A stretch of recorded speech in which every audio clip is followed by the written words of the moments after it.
Bismillah, Assalamualaikum warahmatullahi wabarakatuh. Alhamdulillah Rabbil Alamin, hamdan katsiran thayyiban barakan fi kama yuhibbu rabbuna wa yardo.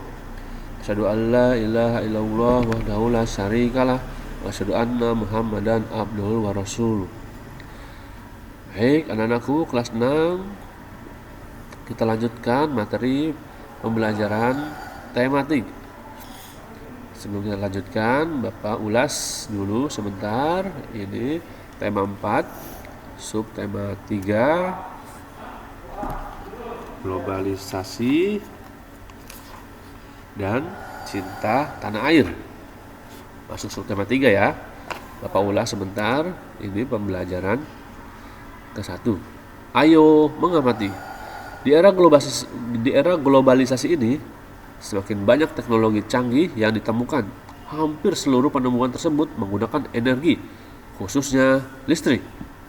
Namun, akhir-akhir ini pasokan listrik semakin berkurang akibat semakin menipisnya sumber energi. Untuk memproduksi energi listrik seperti minyak bumi, gas, batu bara, dan panas bumi. Salah satu cara yang dapat kita lakukan adalah mencari sumber energi alternatif yang bersih, aman, bebas polusi, dan selalu tersedia tanpa batas. Seperti yang sudah Bapak bahas, energi listrik bisa habis. Untuk itu, para ilmuwan mencari energi alternatif. Nah, salah satu bentuk energi alternatif tersebut adalah yaitu panel surya. Ini kalau panel surya ini aman, bersih, dan tidak berpolusi. Nah, kamu telah membaca sedikit informasi tentang prinsip dasar dari cara kerja sel surya. Perhatikan gambar di samping. Ada sebuah rumah, gentengnya, atapnya menggunakan panel surya. Yang nantinya panel surya itu menyerap energi panas yang akan dikonversi menjadi listrik. Perhatikan di situ ada masuk ke controller, kemudian di inverter diatur. Nah, nanti dia masuk ke baterai, seolah-olah seperti ngecas baterai gitu ya. Perhatikan gambar yang ini, cara kerjanya. Nih, panel surya menerima atau menyerap panasnya matahari yang nanti akan disalurkan ke electric box system. Nah, dari situ nanti dikonversi menjadi listrik. Setelah terkumpul, baru bisa disalurkan ke media-media yang memerlukan listrik seperti lampu, radio, televisi, mesin cuci, dan lain sebagainya sesuai kebutuhan. Ya, kita lanjutkan sekarang ke pembelajaran kedua. Perhatikan buku kalian. Berpikir global, bertindak lokal. Nah, ini apa makna pernyataan tersebut?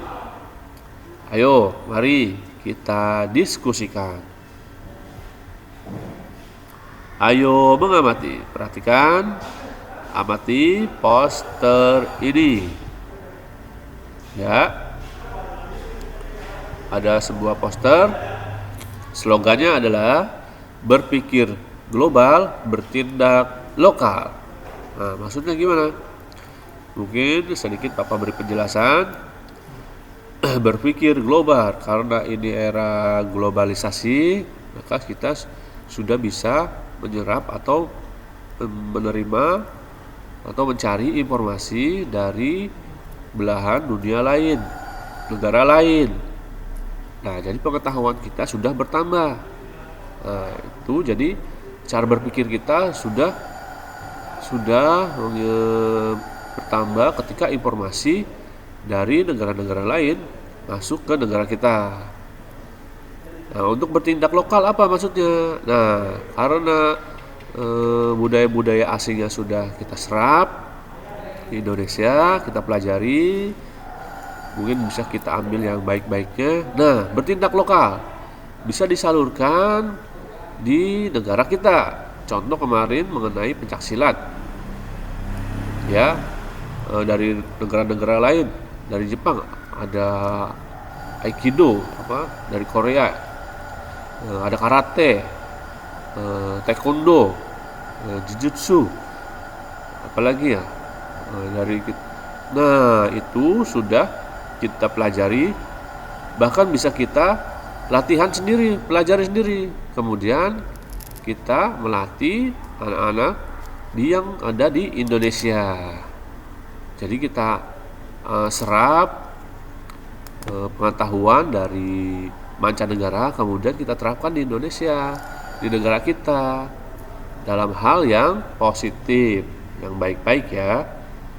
Begitu ya kira-kira. Nah, tugas kalian ini tugas SBDP. Untuk itu, coba kalian ungkapkan kembali apa sih maksud atau makna berpikir global, bertindak lokal. Boleh kalian berdiskusi dengan anggota keluarga kalian, ya.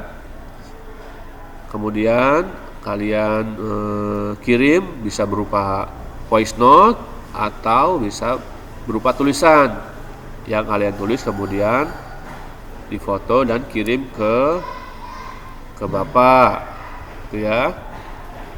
Nah, sekarang kalian akan menyimak teks yang akan Bapak bacakan dan bisa kalian baca kembali dengan teliti. Ya, simak ya. Yuk, cintai buah dalam negeri. Indonesia terkenal dengan surganya buah. Nah, katanya begitu. Ada berbagai macam buah yang tumbuh subur di Nusantara ini. Ya, memang benar sekali ya. Dari Sabang sampai Merauke, banyak sekali bermacam-macam buah di Indonesia. Banyak jenisnya ya. Nah, sayangnya buah-buah lokal ini makin lama makin tergusur karena kedatangan buah impor. Impor adalah mendatangkan buah dari luar negeri ke Indonesia. Padahal Indonesia, anak-anak negeri sudah banyak yang mengerti, bahkan yang sudah sekolah ke luar negeri dalam hal bercocok tanam. Sebenarnya Indonesia sudah mampu menghasilkan buah-buah yang berkualitas. Baik, Bapak lanjutkan. Tentu saja buah yang didatangkan dari luar negeri itu bisa menjadi murah di sini karena buah tersebut didatangkan dalam jumlah besar. Ini dapat membuat buah lokal kalah dalam persaingan. Ya, kalian tahu sendiri. Contohnya misalkan ada buah jeruk mandarin. Nah, itu dari luar negeri tuh. Padahal Indonesia juga ada jeruk. Begitu ya, jeruk hasil pertanian Indonesia. Ya, berikutnya teks kedua. Kalian simak lagi. Jangan lupakan pasar tradisional. Hai kawan-kawan di seluruh Indonesia. Dalam artikel ini kita akan membahas seputar pasar tradisional. Kita tidak boleh melupakan pasar tradisional dalam maraknya era globalisasi. Seperti contohnya, kita pasti lebih senang berbelanja ke supermarket atau ke mall-mall, gitu ya.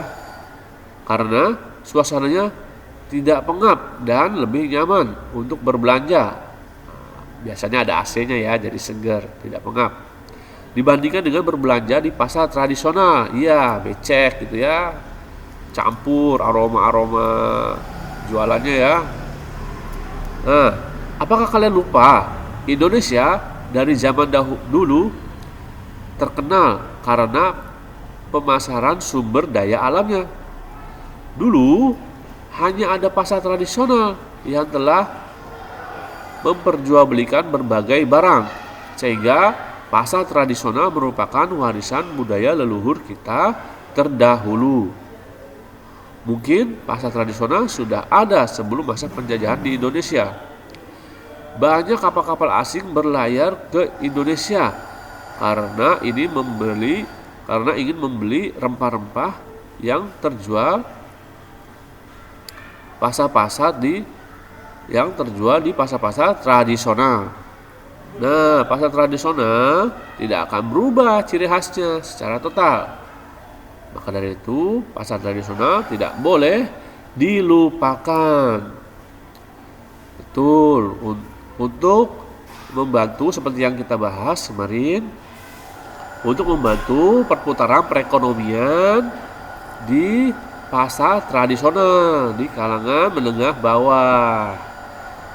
Ya, sesekali atau mungkin bisa diatur belanjanya di pasar tradisional.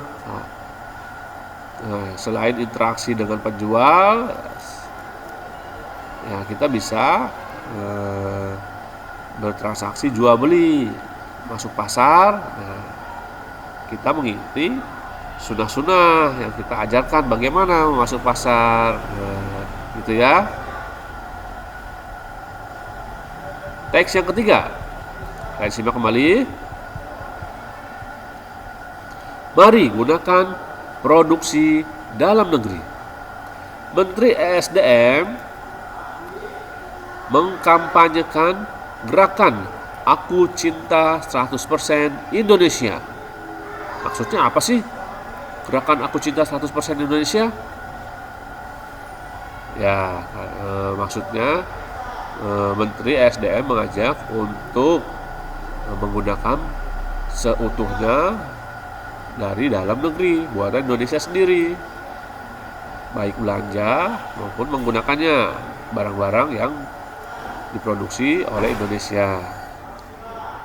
Nah, secara serempak seluruh yang hadir dalam acara tersebut memakai batik dan sepatu produksi dalam negeri. Kenapa sih mesti batik? Ya, karena batik menjadi ciri khas emang asli buatan Indonesia. Bahkan jenisnya bermacam-macam gitu ya. Nah, ini ada gambar rasa tradisional. Ya kan? Selain bisa silaturahmi dengan penjual, pembeli, transaksi. Nah, lakukanlah sunnah-sunnah yang dianjurkan. Seperti tidak mengurangi timbangan untuk penjualnya ya, tidak curang. Di pasar pun kita bisa beribadah.